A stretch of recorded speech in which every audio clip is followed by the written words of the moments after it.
Hey guys, this is Brandon's Baseball Vlogs. Literally, we had amazing games yesterday. The San Francisco Giants won by a score of 5-2. Wilmer Flores hit a big go-ahead home run in the sixth inning to power the Giants into a series-opening win against Willie Adames' former team. The Giants are 15-8. Brewers are 12-11. Jung Ho Lee gave the Giants a 4-2 lead with a RBI triple. And that was something the Giants fans could cheer for. And it was Wilmer Flores' seventh home run of the season. Also, the Giants are a great team. The Brewers are a great team. They're both having really good starts to the season. Hunter Brown for the Astros went 7 innings pitched, 2 hits, no runs, 1 walk, 9 strikeouts. He has been on fire for the Houston Astros. And Hunter Brown lowered his ERA to a 1.16 ERA. And in his 24-inning scoreless streak has continued now. And the Astros won by a score of 7-0.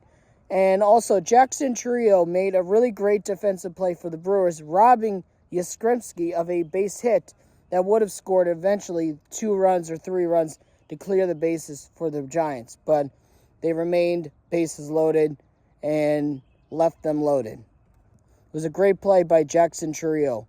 Brendan Rodgers of the Astros doubled in a pair to drive in 2 runs to give the Astros a 7-0 lead in the 8th inning. And also, congrats to Caleb Durbin on his first Major League home run. That's an awesome feeling to achieve your first career home run, a 2-run shot, to give the Brewers a 2-0 lead early in the 2nd inning. And Francisco Lindor homered in back-to-back games in the leadoff spot. It was his second leadoff home run of the season in his first in back-to-back games. And then he hit his second home run of the game, a 3-run shot, to give the Mets a 5-0 lead. And he has 20 career multi-home run games. That's one more than Trevor Story among active players for most such games as a shortstop. Just wow! That's a really awesome achievement for Francisco Lindor. And the Mets won by a score of 5-4. The Braves won the opening game series against the St. Louis Cardinals 7-6 thanks to a 5-run 8th inning. That was an awesome game for the Braves and Cardinals, and for baseball and for the fans to be at. The Braves improved the record to 9-13. The Cardinals are 9-14. The Cardinals look to come back in the next game. Mets are 16-7. Phillies are 13-10. Edwin Diaz shut the door for the Mets and shut the Phillies out with a 1-2-3 9th inning, and they won by a score of 5-4. The first place Detroit Tigers won the series opener against the first place San Diego Padres 6-4.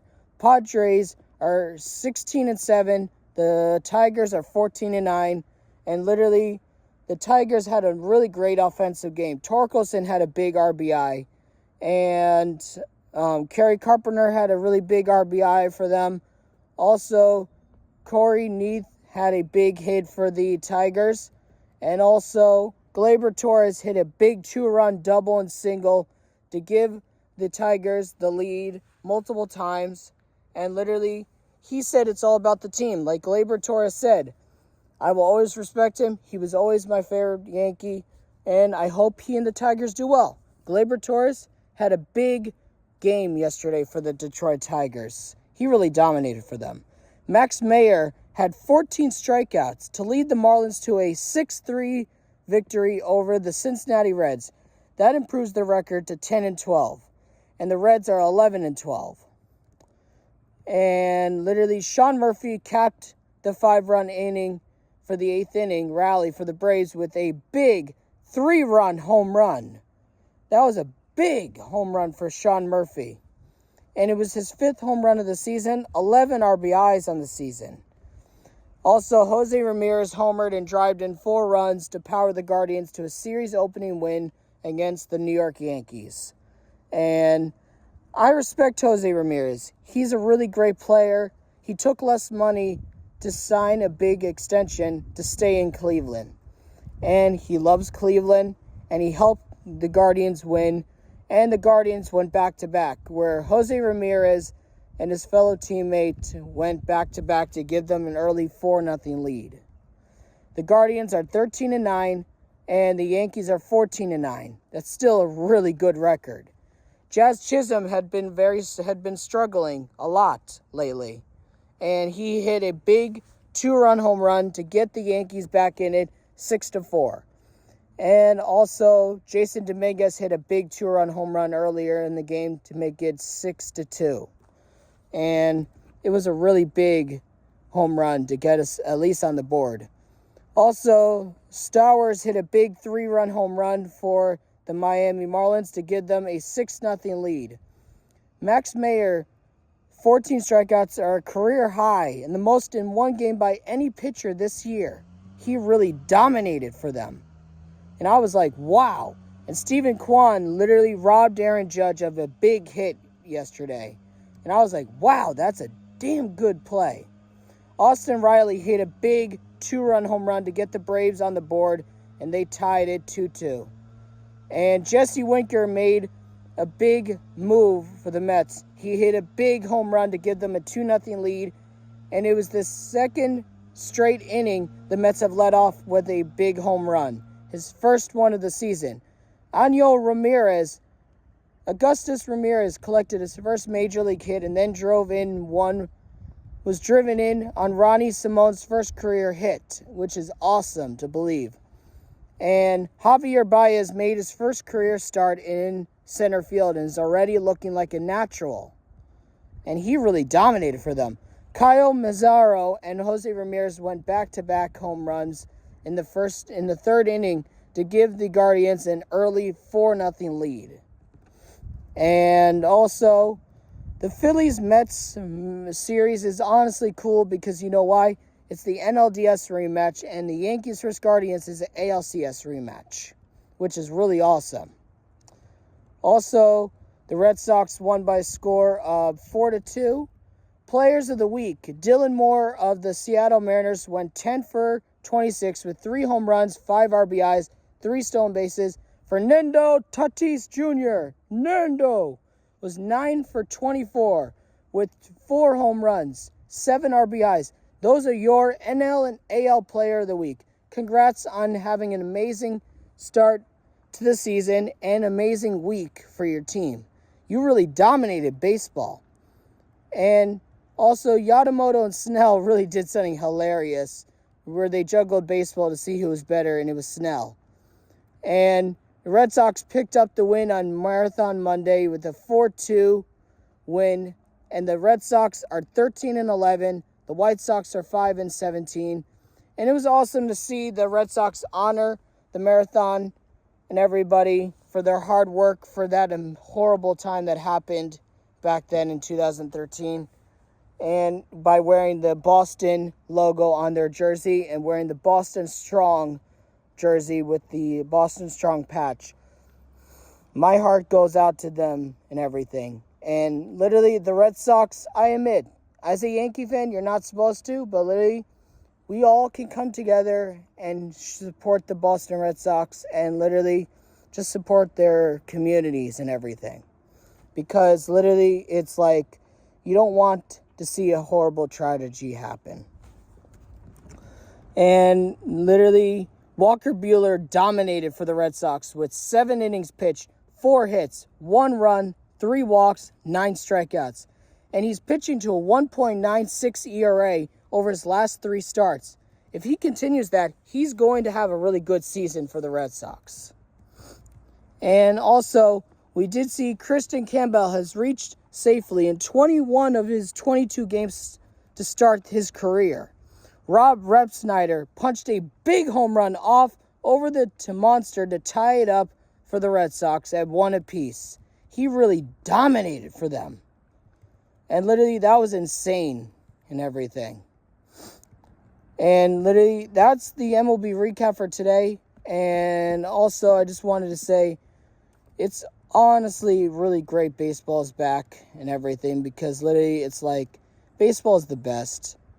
And Gleyber Torres said, I always bet on myself. At the end of the day, it's business. It's a beautiful game. I've got a special opportunity here, and I just want to do my job. And honestly, that's the right thing to do. That is honestly the right thing to do, because literally, you don't want to see a player actually not be a leader and everything, because you don't want them to not be a leader. And I understand there are players that don't want to be leaders, but you are a leader when you are playing for a historic team and everything. That's my honest opinion. Rhys Hoskins even said, I hope he stinks these 4 games against his former teammate Willie Adames when they were playing the Giants. And that's hilarious. Also, congratulations to Liv Morgan and Raquel Rodriguez on becoming 4-time women's tag team champions. Congrats on doing that for the 4th time, the most in the women's division. And literally, you guys deserve it. Also, congrats to John Cena on winning his 17th time world champion and setting the record straight. And literally, we will never forget that story of where David Ortiz said, this is our city and nobody will dictate our freedom. Stay strong. And thanked the police department, the fire department, and thanked everyone, even the governor, the mayor, and the FBI. Literally, that message always gets to me. Always gets to me. On that day, April 20th, 2013. Also, welcome back Liam Hendricks and everything. And congrats to Dominic Mysterio on winning the Intercontinental Championship. Also, we did hear Manny Machado did say his favorite ballpark to hit in is the Kansas City Royals, Kauffman Park. And I was like, wow. Also, the Cubs and Diamondbacks are really dominating. And it's really cool to see. And Jose Altuve made a little bit of history by talking to this fan, saying, I'm not mad at you, but he gave his respective advice to the kid. When you want a ball, just ask the player to throw you a ball instead of trying to take the ball out of the glove, because you don't want that to happen, because you'll get kicked out of the ballpark. And honestly, what Jose Altuve did was the right thing to do, because you don't want to see a kid or a fan get kicked out of the ballpark. And honestly, it's been a really great time for baseball and sports. And also, my regards, I send my thoughts and prayers to Luis Arias, who was knocked out in the Astros-Padres game the other day, where he got knocked out and he has been placed on the 7-day concussion list. I hope he does well and comes back from injury, because it stinks and I don't want him to be injured. And I hope he recovers fast and comes back and dominates for the Padres, because it just sucks to see players injured. And also, there was a bunch of injury news for the Braves. The Braves had to place Spencer Strider on the injury list again for a hamstring injury. My goodness, he just comes back from injury and dominates, and now he has to go back on the injury list because he has a injured hamstring strain. It's like, what the heck? Also, congrats to Tiffany Stratton on retaining her WWE Women's Championship, and Seth Rollins and Paul Heyman on winning the triple threat match and everything. And honestly, Jacob Fatu on becoming the new United States Championship. And 4 letters, 1 word, yeet. To Jey Uso on becoming the new World Heavyweight Champion. Congrats to that. And also, congrats to Becky Lynch on coming back and everything. It was weird at first, but I was like, at least they're bringing a lot of people back. And it's really cool to see baseball and everybody do well and everything. Thank you guys for coming on. Also, there are surprising players that are doing well this year. And then there will be a video where I release my thoughts and my surprising players that have been doing well this year. That's my honest opinion. And I will send you guys that video later today. Love you guys. Go Yankees. Let's get the win today. And let's go. Baseball is back.